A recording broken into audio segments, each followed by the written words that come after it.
Know Why the Caged Bird Sings by Maya Angelou. Let's start with the introduction. Maya Angelou was a very strong feminist writer of Afro-American ethnicity. She was born in 1928 in Missouri, America. At the age of 3, she was sent to Arkansas to stay with her grandmother, and Arkansas is in southern part of America, which was a very racist society, because of which she had an extremely traumatic childhood which had affected her mentally as well as physically. Now, from where did this racist mindset come, which would discriminate people of different skin color? We all know how Africans were brought to America as slaves from Africa, who were treated as worse than animals and not as human beings at all. After a lot of struggle and civil war in America, this inhuman practice of slavery was abolished in the year 1865, almost 60 years before Angelou was born. But still Angelou had to face that discrimination because people's mindset hadn't changed yet. Even after slavery was abolished, a law called Jim Crow laws dominated the Southern America, which segregated African Americans as second-grade citizens. So they were liberated from slavery, but still they faced the discrimination as second-grade citizens. They were not allowed the right to vote. They received all kind of racist treatment. They were looked down upon and were not allowed to pursue higher education or high-profile profession. Schools, public transport, toilets, parks, restaurants, everything was segregated for them. And this affected almost every aspect of their life, as they were compelled to stay in the lower strata of society as poor and second-grade citizens. And all this inferior treatment only because of their skin color. In this poem, Maya Angelou has shown sharp contrast between being free and being in bondage of man-made restrictions. There are two birds in the poem. One is free while the other is caged. Free bird who is enjoying freedom with all opportunities and no restrictions represents the white Americans, whereas the pitiable condition of the caged bird with wings clipped and bound feet reminds us of African Americans and their sufferings. It is because of this subjugated and inferior treatment that Maya Angelou can identify with the caged bird when she says, "I know why the caged bird sings." So she writes this poem of their suffering. A free bird leaps on the back of the wind and flows downstream till the current ends. The poet has very beautifully described the freedom of the bird, how freely it hovers and glides through the air. Even the wind seems to help it float in its currents so that it doesn't have to flap its wings. Everything seems to be so favorable to him, and dips his wings in the orange sun rays and dares to claim the sky. We would observe some very important figures of speech in this stanza. Poet has used his wings and not its wings. So she has personified the free bird. And the color orange is associated with happiness and liveliness. So this bird is in its own natural habitat, enjoying his freedom in the wind and sun rays and leading a happy and lively life. He has wings, his own ability to fly, and there is no one to restrict his movements. So he dares to claim the sky, the infinite freedom. Sky is symbolizing the freedom. But a bird that stalks down his narrow cage can seldom see through his bars of rage. The second stanza starts with but to show how different is the caged bird from its free counterpart. There is a stark contrast between freedom and captivity. The free bird floats and flies in the wind, whereas the caged bird stalks down, that is, moves haughtily and angrily inside the cage because of being kept captive inside a narrow cage. Its natural habitat is infinite sky, which the free bird is enjoying, whereas this bird is in shackles of cage.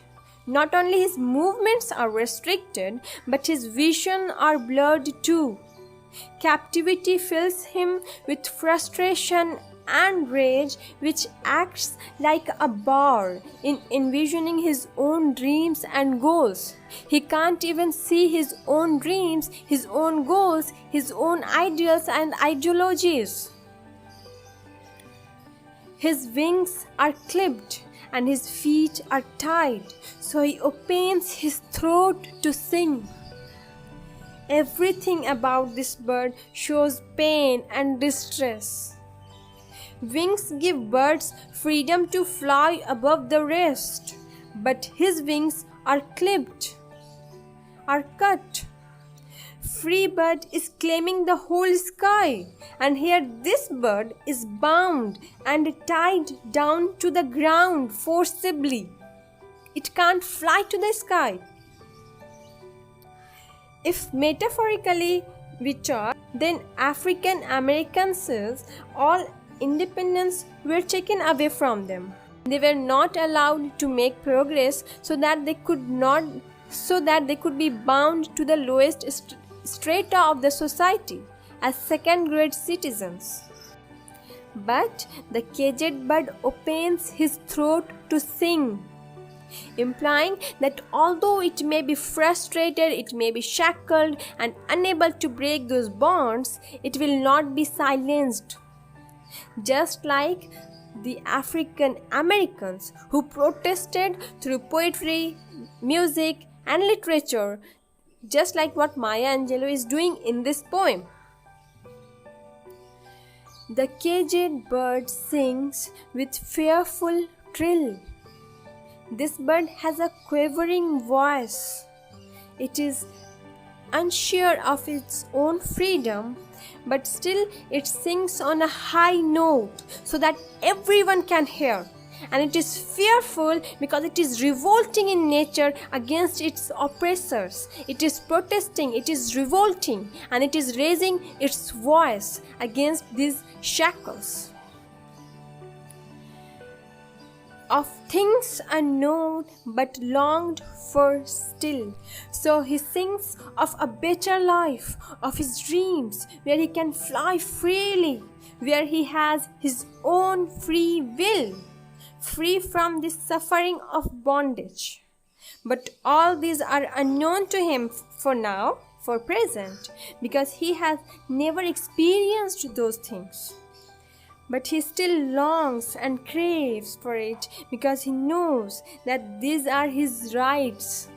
And his tune is heard on the distant hill, for the caged bird sings of freedom.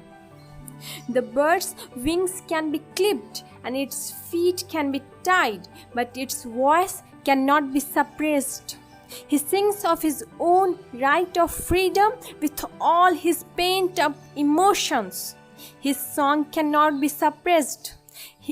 It needs to be taken notice of, so the song is heard far and near, and everyone is bound to hear that song. The fourth stanza starts with, "The free bird thinks of another breeze, and the trade winds soft through the sighing trees." The free bird revels in his freedom. He is enjoying in one wind current, thinking of another breeze, of soft winds, so as to enjoy life to the fullest and have as many experiences to enjoy his life as much he can. He is floating in wind currents, flying in gentle breeze, sometimes through soft winds that rustle through the trees, making a sighing sound, and having many such enthralling experiences. And the fat worms waiting on a dawn bright lawn, and he names the sky his own. So the bird is thinking of the breeze, of soft red winds to fly, and of fat worms to feast upon. Now the bird seems to be a bit selfish here, for not being satisfied with what he has, and for desiring more and more. He keeps on desiring more and thinking of more and more. It seems to him as if the whole world centers around him. Fat worms are for themselves, not for him. But for him, they are as if they are waiting to be grabbed upon and become his meal. And he names the sky his own, as if the whole sky is for him alone. And if metaphorically speaking, it is that white Americans then just thought of more and more opportunities and privileges to enjoy life to the fullest. For them, the new world, that is the discovered America, was land of liberty and fertility and of infinity. And the whole continent belonged to them and them only. But a caged bird stands on the grave of dreams. His shadow shouts on a nightmare scream. Every time we are talking of the free bird, there are lively and bright imageries, and with the change of stanza, there is such a stark contrast between freedom and liberty.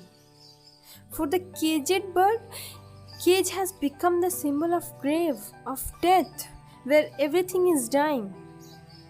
It has become the grave of his dreams, of his ideals, of his goals. He himself has become dead from inside. He is sinking deeper and deeper into his own existence, and he is now like a shadow. His shadow shouts on a nightmare scream. For him, this life has become a nightmare, and he screams to free himself from this macabre image of death, of grave, of a deadly life. His wings are clipped and his feet are tied, so he opens his throat to sing.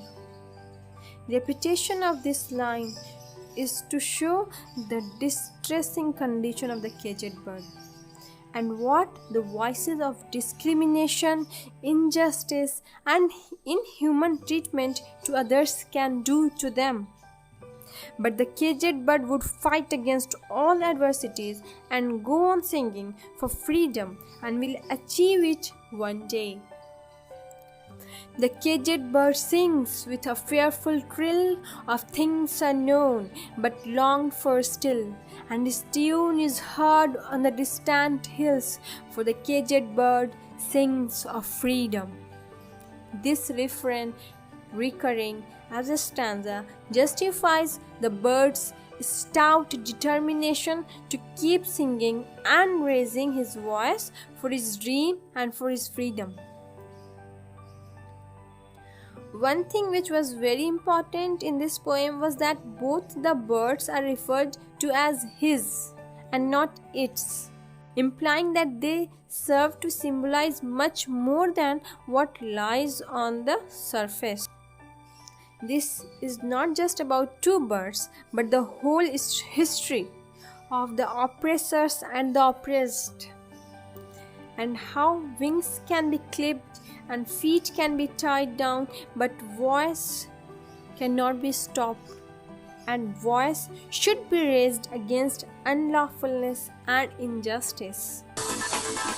So that's it for today. Hope it was helpful, and don't forget to like and share, and please subscribe to the channel. Take care.